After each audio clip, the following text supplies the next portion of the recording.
আঘোণৰ সোণোৱালী পথাৰ সোণোৱালী প্ৰতিজন অসমীয়াৰ মন এৰা কঙালীৰ পিছত এয়া যে সোণগুটি চপোৱাৰ সময় প্ৰতিজন অসমীয়া কৃষক প্ৰতিগৰাকী অসমীয়া দাৱনী ব্যস্ত হৈ পৰিছে নিজ হাতে ৰোৱা সোণগুটি চপাই নিজৰ ভঁৰাল পূৰ্ণ কৰাত কৃষক আৰু আঘোণ আচলতে আঘোণ মাহৰ লগত কৃষকৰ এক গভীৰ সম্পৰ্ক কাৰণ আঘোণ মাহত এতিয়া অসমীয়া কৃষকসকল ব্যস্ত হৈ পৰিছে সোণগুটি চপোৱাত অসমীয়া কৃষকসকলে অতি আশাৰে যি খেতি কৰিছে সেই ধান বা খেতি কাটি এতিয়া ঘৰলৈ নিয়াৰ সময় আহি পৰিছে গতিকে আমি নিউজ টাইম 3 দৰ্শকসকলৰ কাৰণে আজি প্ৰস্তুত কৰিছোঁ এক প্ৰতিবেদন দাৱনীৰ মনৰ খবৰ বা খেতিয়কৰ মনৰ খবৰ আমি দেখিছোঁ বঙাইগাঁও জিলাৰ এখন পথাৰত এজন কৃষকে নিজৰ খেতিৰ ধান কাটি আছে বা সোণগুটি চপোৱাৰ ব্যৱস্থা কৰি আছে আমি তেওঁৰ মনৰ কথা জানিবলৈ চেষ্টা কৰিম আপোনাৰ ভাল নামটো ক'ব মোৰ নাম শিৱেন সুন্দৰ দাস মোৰ গাঁও চেপাপাৰা মানিকপুৰ চেপাপাৰা খেতিখিনি আপোনাৰ নিজৰ মোৰ নিজৰ খেতি ভালেখিনি খেতি কৰা হয় মোটামুটি জবাৰ থাকি এইবাৰ অলপ ধানটো নৰম হৈছে মানে পানীৰ অভাৱৰ কাৰণে লাষ্টত পানী পোৱাৰ কাৰণে অলপ অসুবিধা হৈছে বহুত ধান কাটিবৰ কাৰণে পানী ৰাণে কাটিব পৰা নাই এইবাৰ কি ধান ৰুইছিলে এতিয়া পৰিমল আছিলে তাৰপিছত দুৰন্ত বুলি এটা নতুন ধান আনিছিলোঁ মোটামুটি ফলটো ভালেই হৈছে কিন্তু অলপ খৰাঙৰ কাৰণে অলপ নৰম হ'ল নহ'লে ভালে হ'ল এতিয়া আচলতে আমি দেখিছোঁ এজন অসমীয়া যুৱ মানুহ বা যুৱক বুলি ক'ব পাৰি তেখেতে নিজৰ খেতিৰ মাটি নিজেই কৰিছে হয়তো আনৰ সহায় ল'লেও গতিকে আচলতে খুব উৎসাহজনক খবৰ অসমীয়াৰ কাৰণে আপুনি নিজে নিজৰ খেতিৰ লগত জড়িত গতিকে কি ক'ব আপুনি অসমবাসীক অসমবাসীক মই এটাই ক'ব বিচাৰোঁ যে যিবিলাক মানুহ যদি খেতি কৰাৰ কাৰণে সুবিধা আছে সিহঁতে খেতি পথাৰত নমাটো ভাল ইয়াৰ পৰা বহুত উপকাৰ হ'ব নিজৰো উপকাৰ হ'ব বহুত স্বাৱলম্বীও হ'ব পাৰিব খেতিৰ দ্বাৰা বহুত স্বাৱলম্বী হয় মানুহে ভাল খেতি হ'লেতো ভালে কথা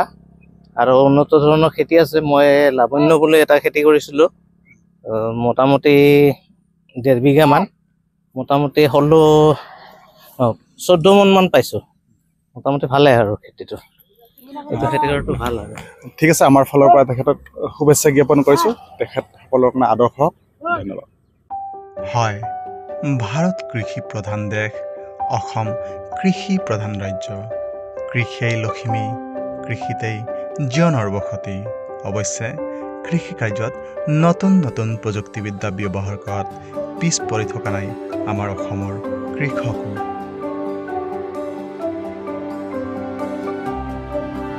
আমি আছোঁ এতিয়া বৰপেটা জিলাৰ চান্দামাৰীৰ এখন পথাৰত আৰু আমাৰ লগত আছে দাৱনী এই মুহূৰ্তত আপোনাৰ অনুভৱ এই মুহূৰ্তত মানে ভালেই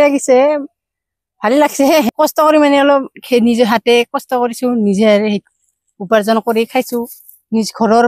চাউলৰ ভাত খাই এসাঁজ মানে ভালে লাগে আমি খেতি কৰিছোঁ আমি প্ৰতি বছৰে এনেকেই খেতি কৰোঁ আৰু এইবাৰো খেতি ভালেই হৈছে আপোনাৰ নিজৰ মাটি নে আমাৰ নিজৰে মাটি আমি নিজৰ মাটিত নিজে খেতি কৰোঁ মোটামুটি 15 পৰা 20 বিঘা মাটি খেতি কৰোঁ এইবাৰ কি ধান ৰুইছে এইবাৰ আমি বংগবন্ধু খেতি কৰিছোঁ আৰু যোৱাবাৰত কৰি এইবাৰ খেতি ভালেই হৈছে বিঘায়ে মোটামুটি 18 পৰা 20 মান হ'ব আৰু কি ক'ব আমাৰ অসমৰ যুৱ প্ৰজন্মক যুৱ প্ৰজন্মৰ মানুহক খেতি কৰিব লাগে বিশেষ কৰি আমি অসমীয়াবিলাক খেতিৰ প্ৰতি মানে ধাউতি নোহোৱা হৈছে সকলোৱে মিলি খেতি কৰিলে ভাল হয় আৰু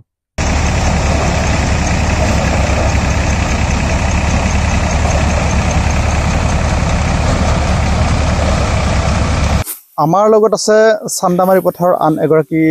দাৱনী এই মুহূৰ্তত কি অনুভৱ আমি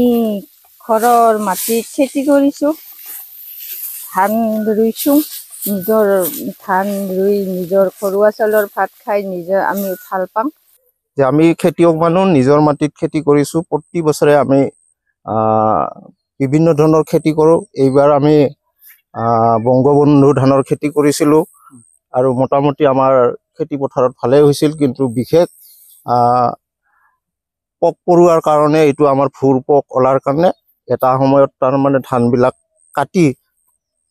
খেতি বহুত ধৰণৰ নষ্ট কৰিছে, কিন্তু আমি বিভিন্ন ধৰণৰ ঔষধ পাতি দি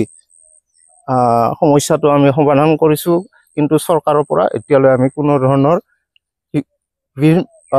সা সুবিধা পোৱা নাই। হয়, এয়াই আঘোণৰ সোণোৱালী পথাৰত কৃষকৰ মনৰ খবৰ, দাৱনীৰ মনৰ বতৰা। আপোনাৰো বাৰু ল'বলৈ মন নাযায়নে দাৱনী আৰু কৃষকৰ মনৰ বতৰা?